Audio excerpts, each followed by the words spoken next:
Emergency calls only SIM card problem. Hey everybody, welcome back to our channel. In this video we're going to learn how we can solve emergency calls only problem, so make sure to watch the video till the end.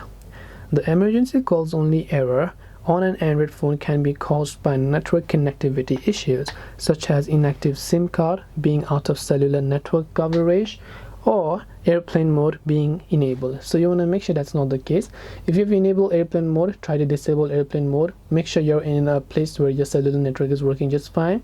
If you're trying to place and receive messages, that's perfectly fine. But if you're not being able to send calls, you can try restarting your device. Also try to check the balance for the phone or the carrier that you're using. Now depending upon your country and the code, your option to check the balance will be different, so just make sure that you have recharged enough of balance there, and then only you'll be able to go ahead and then find it out. So hope this video helped you. If you have got any questions, feel free to leave them down below.